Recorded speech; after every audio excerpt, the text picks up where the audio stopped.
Hi everybody, this is Dan from the House of Broken Dobbs Things, and today we got something broke. Cool is 1997 Volvo 850 station wagon with that lovely rear wiper assembly, and well, in the path of restoration, this is one of the things that just didn't work. I could hear it running, but it just wasn't moving. So it was funny. I dropped off the rear cover and I started touching the linkage. This is the linkage. The output wiper is right here. Here's the linkage, and I happened to reach up and I bumped the motor. This is as found. Isn't that great? Yeah. The motor has three little rivets, and all three of them were broken. Uh-oh. So, alright. So I'll take that. But the motor was running. Well, the drive is a worm gear drive, you know, just like a lot of other wiper assemblies. And these rivets were popped out. So, alright, well, that's an easy fix. We're going to take care of that in pretty short order. But it got me thinking, why on earth would these things break? What could possibly do that? Well, I'd say it's probably a function of fatigue. So I said, alright. So I started to get ready to drill these, and I said, okay, let's wait a minute here, back up, and we haven't established root cause. We have the result, but we don't have root cause. So I backed up and went up to the transmission. It sits in the vehicle largely like this. The motor sits in here, right up in this space here, bolts right here, and guess what? None of these three bolts were there either. These three bolts that hold the motor in, none of them were there. That's strange. I think somebody had it, gave up, and then it got past the trash on down to me, which is normal, par for the course. Alright, so the first joint coming out the motor, okay, it's a ball joint. Nice. Seems to be well, okay, it's a little stiff, but not bad. Moving on up, other part of the linkage, okay, that's moving fairly, well, fairly free, as much as it can. Alright, because it's locked in right here. That's moving okay. Alright, how about the output, which is going to ultimately be the weak spot, because it's exposed to the elements. Alright, I got some leverage.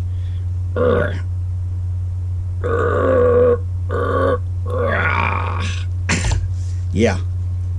If you were a torquey little motor and you couldn't move, the only thing you could do would be side load yourself.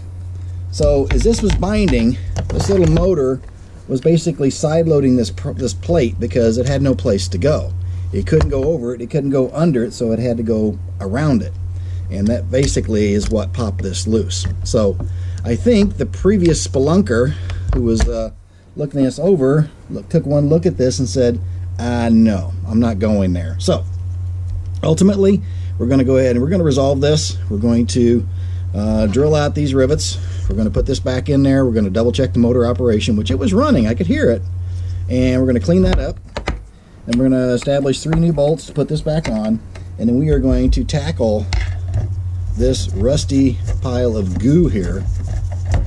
Basically, it sits through, and there's a rubber boot that sits around this thing, so it's not exactly perfectly sealed, but something's going on inside of here, and we'll probably be able to take care of it without much problem. But I think there's hope.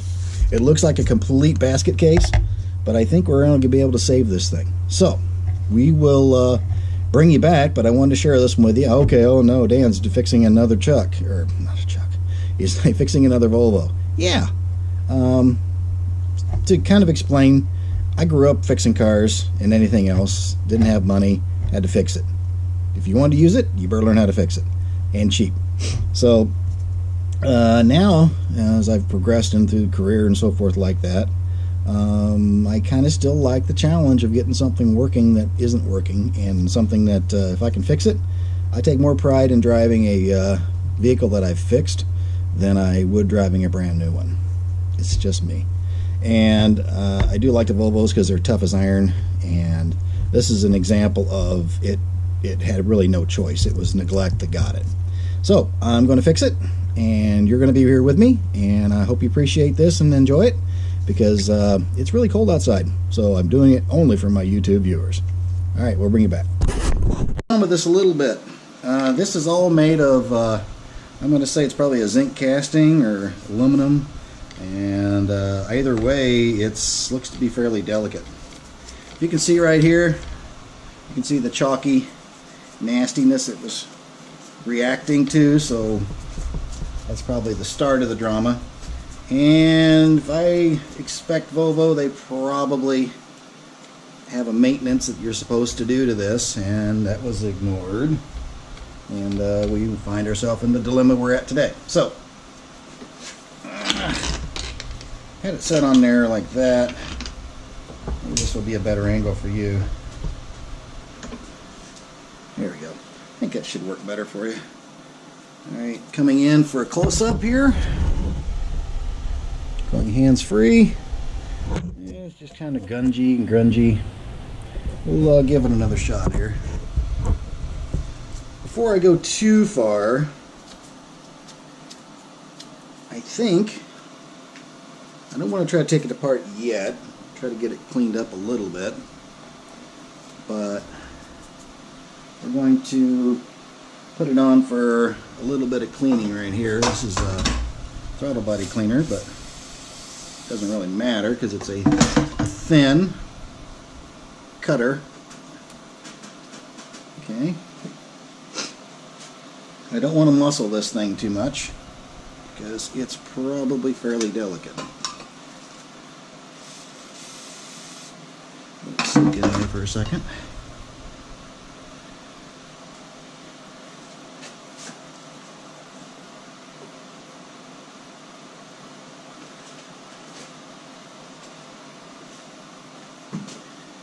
And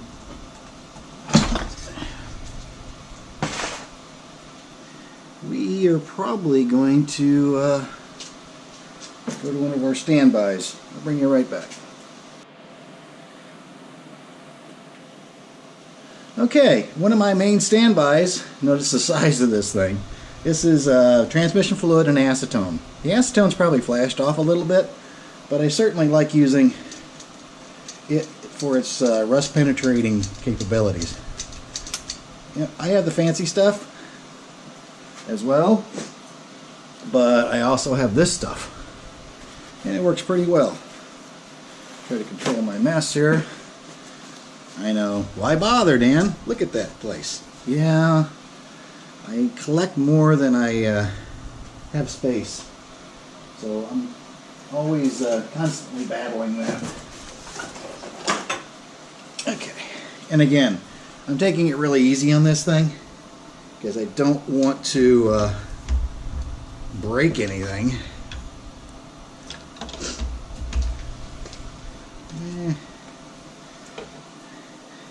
Providing you a great angle is providing me distress. So, let's see if I can move this around. Okay, she's tight. So, we are going to step it up and apply just a little bit of heat. We're not going to melt anything. We're going to apply a little bit of heat.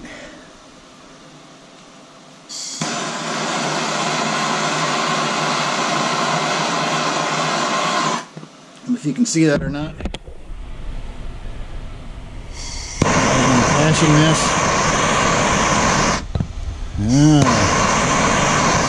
See it simmering? That's exactly what I want. Is it bakes off the nastiness and allows that fluid to penetrate.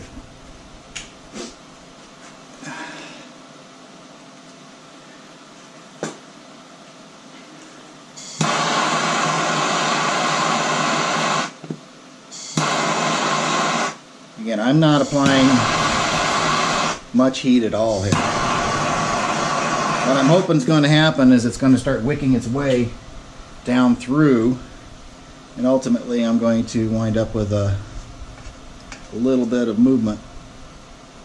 There we go. It's already better. And that's largely how these things happen a lot of times. Let me see if I can change that angle. That'll work for you better as well. Yeah, I can see it right there. Once you start to break that seal that it's got on it, life gets better. Now, I'm not heating it up a lot. I'm quite certain that it has a rubber setup inside to keep out the moisture. There we go. You can see the motion on that.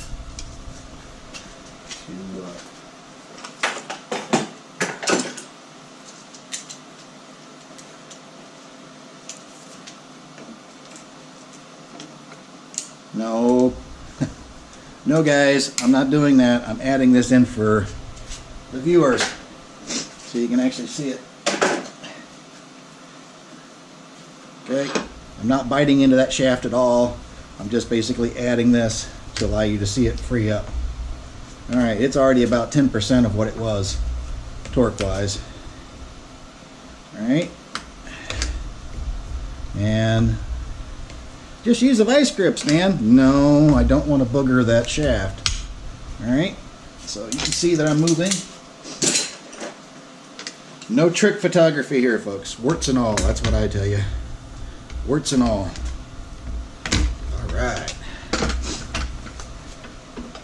Things are starting to go our way. Alright. See a little movement there. Nobody's getting hurt. We've already broke the seal that it has via the rust and corrosion. Now we're going to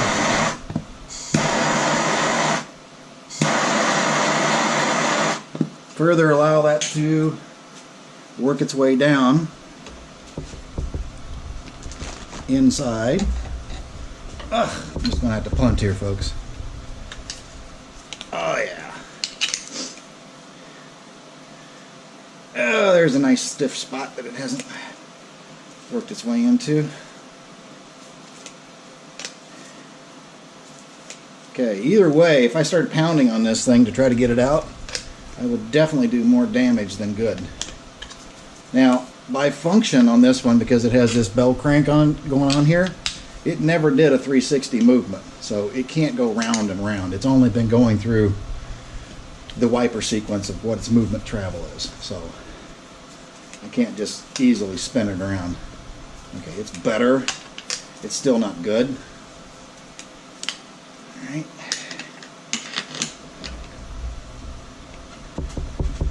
But loosening it up first is better than trying to take it all apart and hammer it apart.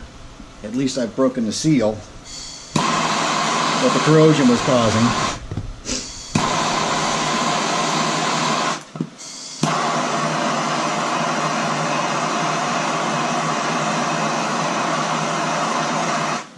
Oh yeah. The rust is starting to come out. Floating to the top. Continue the treatment.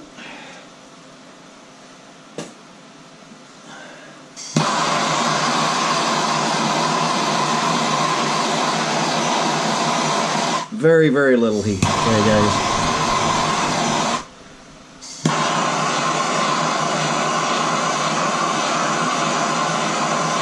I'm not doing much at all to hurt it. Oh yeah. Getting better. Yeah, the torque on it isn't anywhere near what it was. Okay, we'll finish freeing this up and we'll bring you back.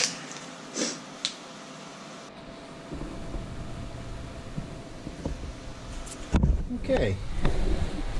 We'll bring you in for a better view.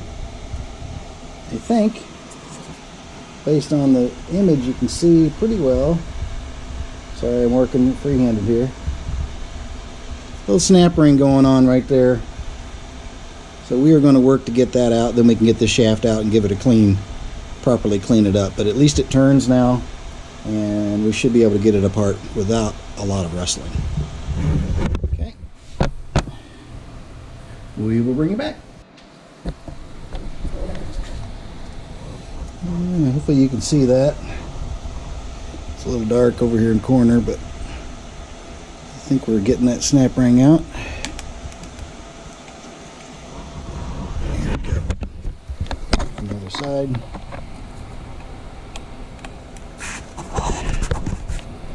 There we go. Got it.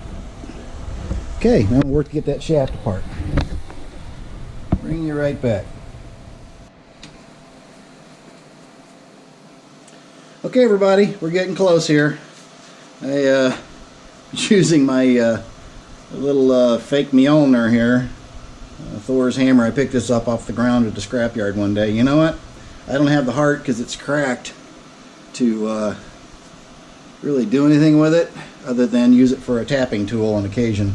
I said, well, put it in a vise. Well, actually, this one I didn't want to because this frame is really thin. I mean, it does what it does, but it's really thin. So any tapping effect, I wanted it just to basically scrub off whatever. There she's coming. There we go. Now we can see what was really causing it, heart attack. Okay.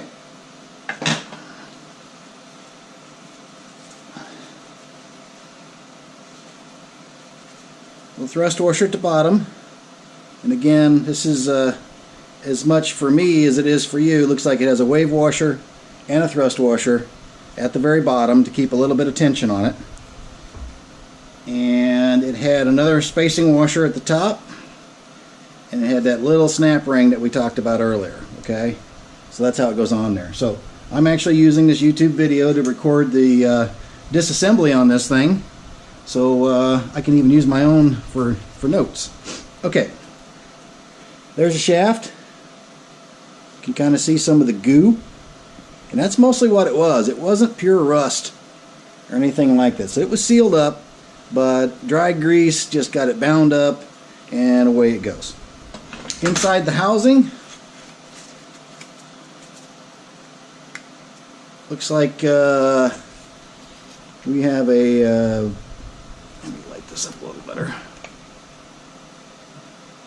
brass bushing going through. On the outside, there was probably a seal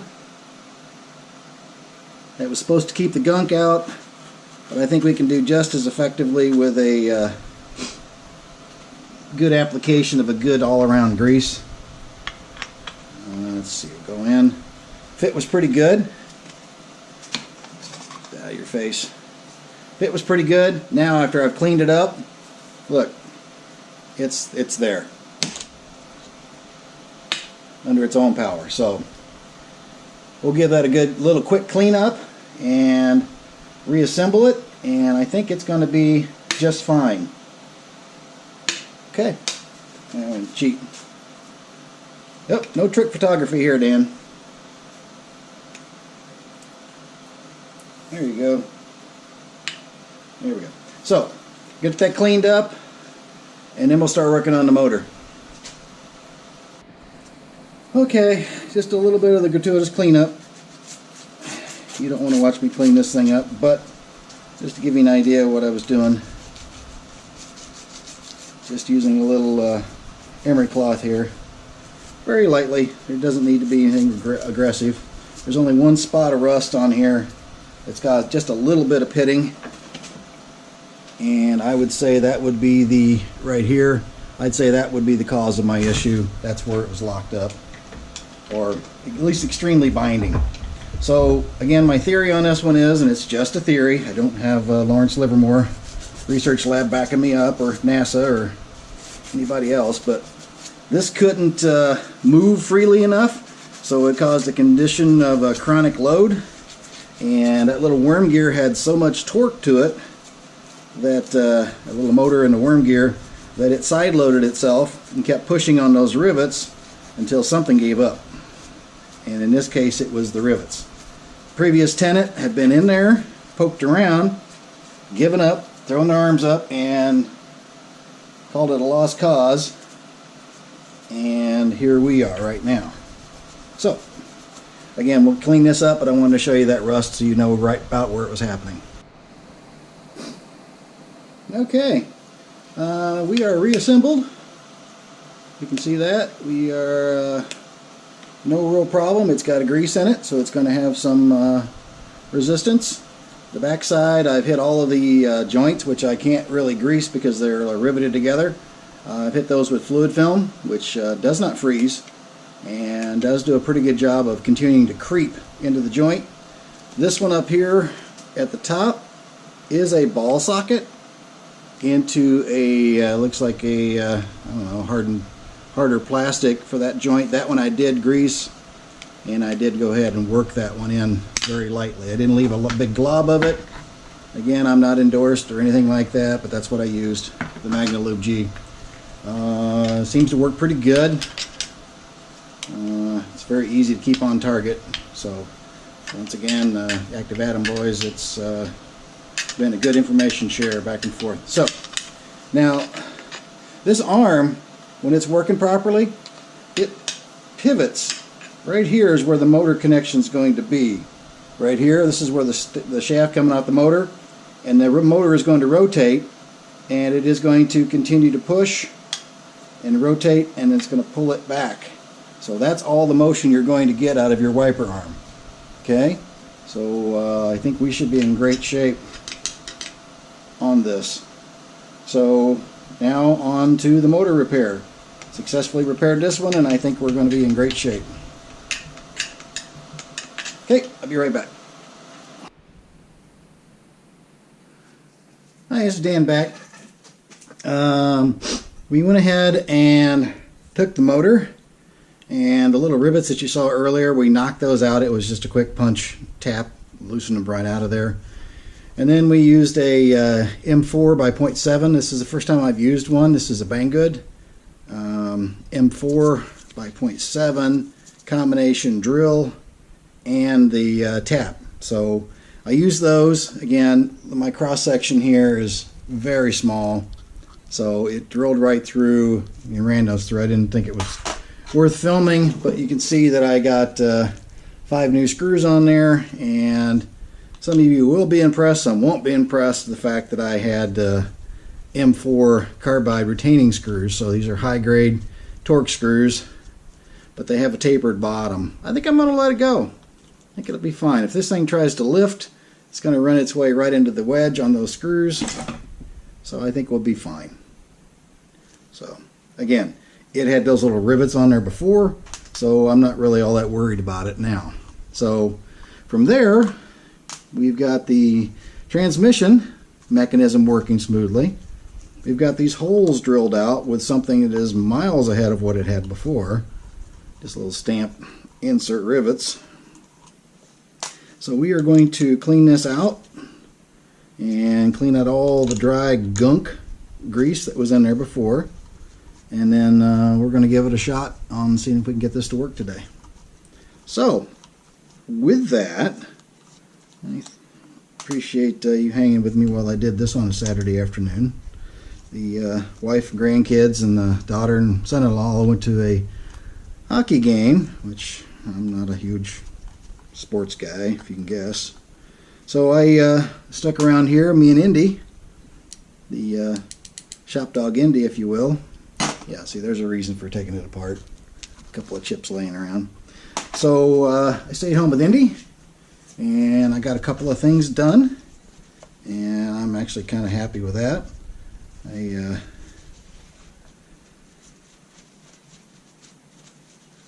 like hanging out with the grandkids, but this is their day. Granddad stayed home and did some work. That's what granddads do, right? So anyway, I will go ahead and get this cleaned up and get the cover back on it and mount it to the transmission. Yes, I happen to have some M6 high-grade bolts to put it back on with, and we'll see if we can't get this thing working on the car, and I will bring you back. Well, motor's running. Doesn't seem to be having too many major issues.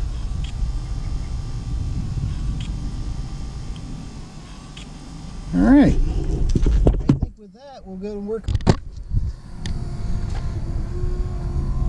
You can see that okay? Motor's running. Transmission's doing its thing. It's as smooth as glass. I think we might be onto something here, Watson.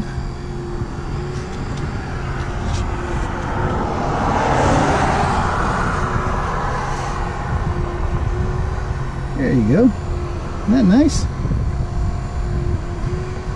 It is not growling and grinding and doing bad stuff, so let's get the wiper arm on quick before it quits. Huh. Check this out. Yeah. Nice.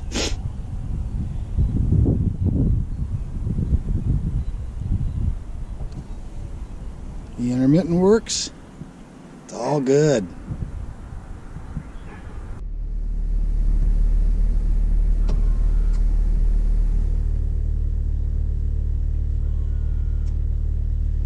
Alright, I think I need to clean my washer nozzle in the back.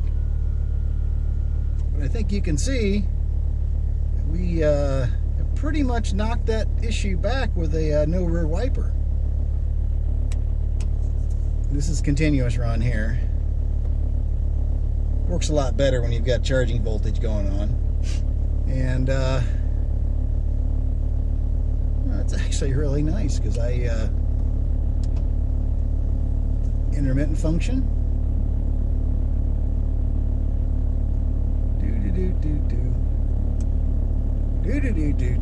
There we go. Intermittent function, washer function.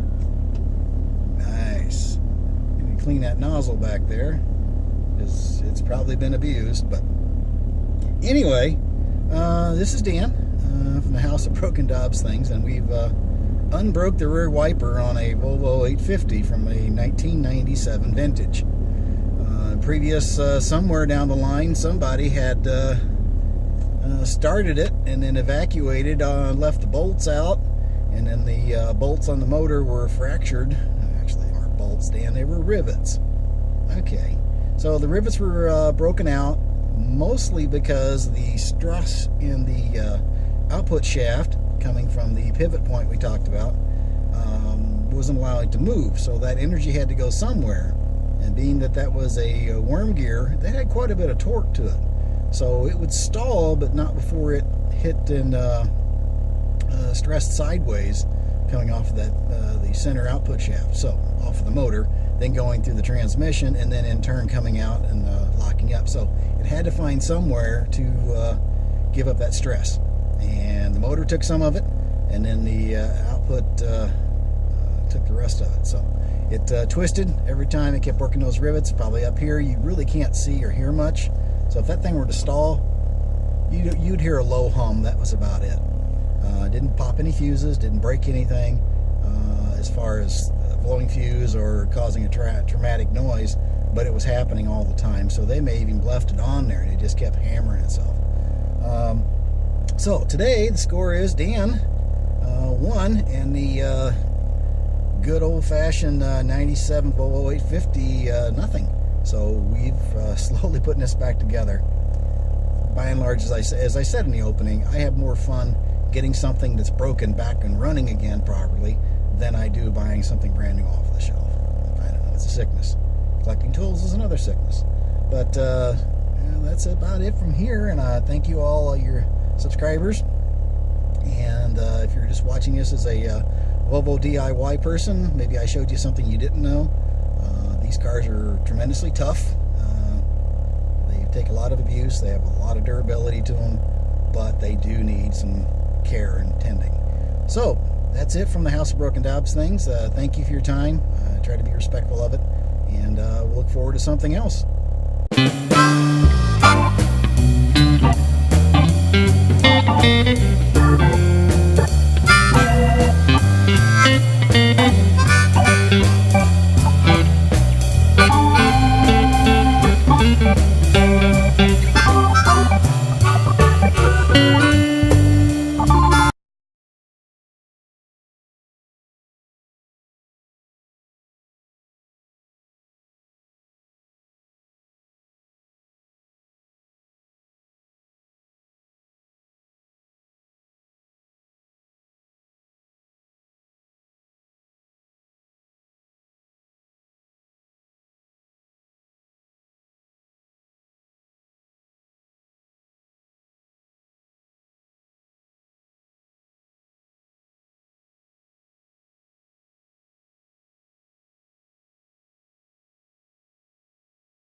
Take care.